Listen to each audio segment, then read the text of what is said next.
All right. So, I said I would continue the story, kind of a part two to a part one of how I began in this world of growing food, or how I went from Lawn Island Farms to Earthskool Farm. And yeah, I guess I'll try to start out a YouTube channel. So if anybody wants to go over there and watch this over there instead, that's cool. I only got one subscriber, so got to start somewhere. But yeah, so that's that. So where I last left off, trying to do the urban farming thing and failing, and I really learned from that experience that failing is good. Like ever since then, I actually love to fail, because I've seen it as how it can be a positive thing in my life. I failed hard, and by the end of it, my marriage coming to an end, and that was tough to come to grips with, but it was time. And so at that point, I actually even stopped drinking. I drank beer for every day for 23 years. I still love beer. I wish I could drink it, but I had to stop because it was a big problem for me. So I actually was able to do it. It's a miracle. And but still, at that time, maybe it was only a few months sober, very, not at my strongest, and breaking up and failing at starting a new business.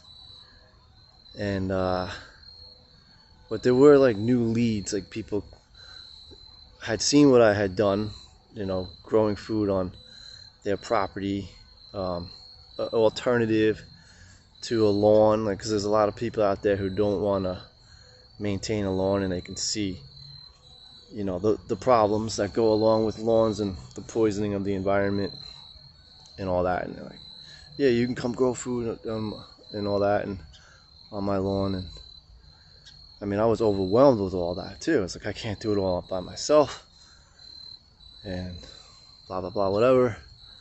I ended up meeting this one guy who in the beginning, it turned out he wanted to partner with me. And this is the one thing I'm gonna say that I learned from this experience, that I learned, a big life lesson with this, was when I first met the guy, my gut, my instinct told me, get away.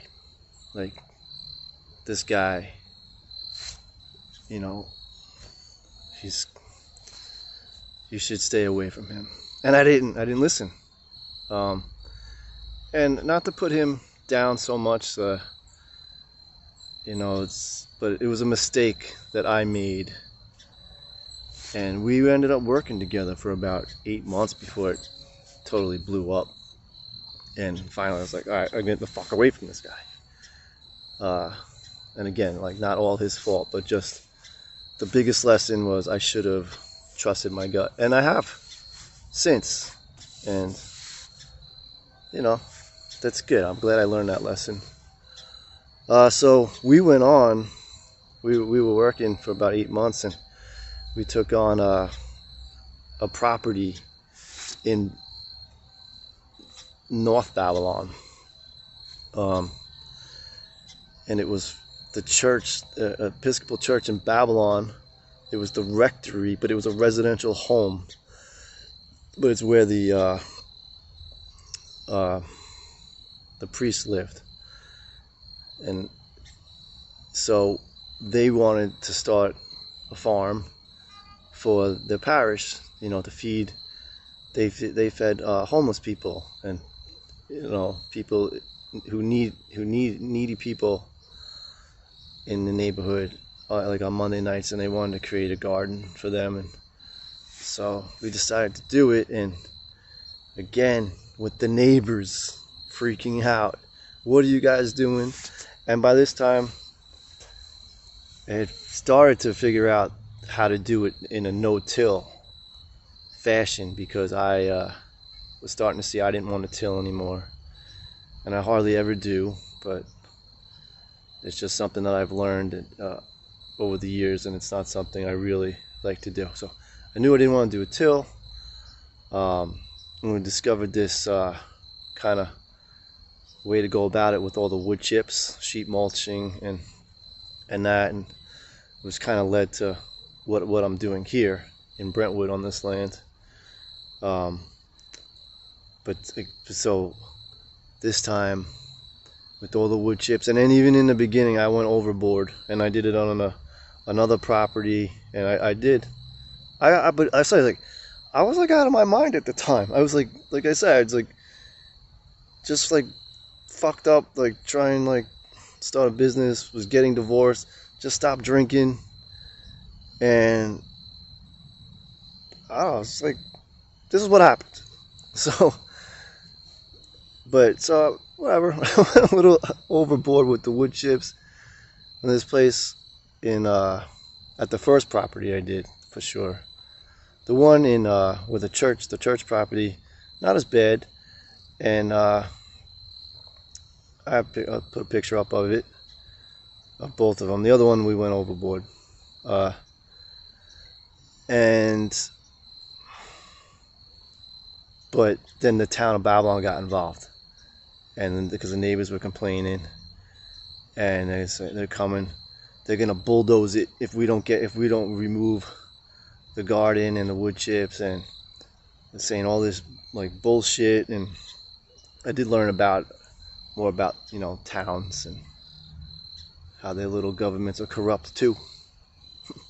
No surprise there. But the best part was, what they didn't realize was that it was actually, even though it was a residential home, it was the rectory of the Babylon Village Episcopal Church. And so I was like, you want to fuck with us? So I called up Newsday, and that was pretty cool. They made a whole story about it, and they made the town look bad.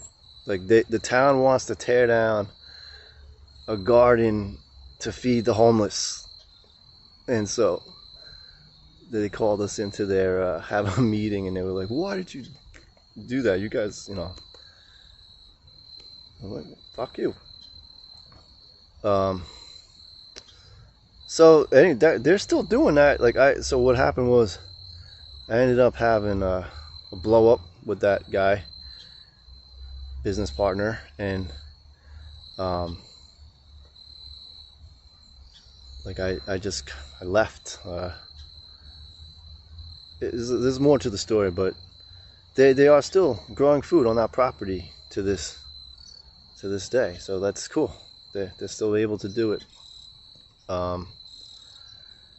And then from there, I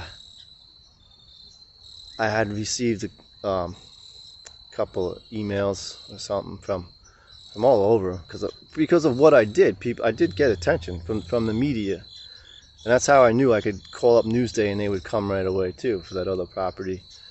So people were aware of me, what I was doing, and then one of the head nuns at Sisters of St. Joseph sent me an email saying, if you ever want to come check out this land, we have property for you if you want to grow here. And so, like, right after I had that blow up, I just called her, and that it was like here the next day.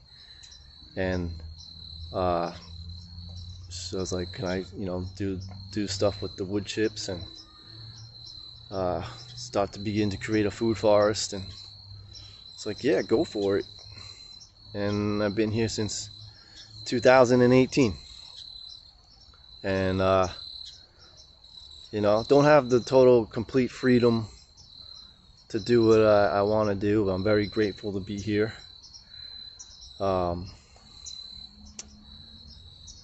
So that's cool. I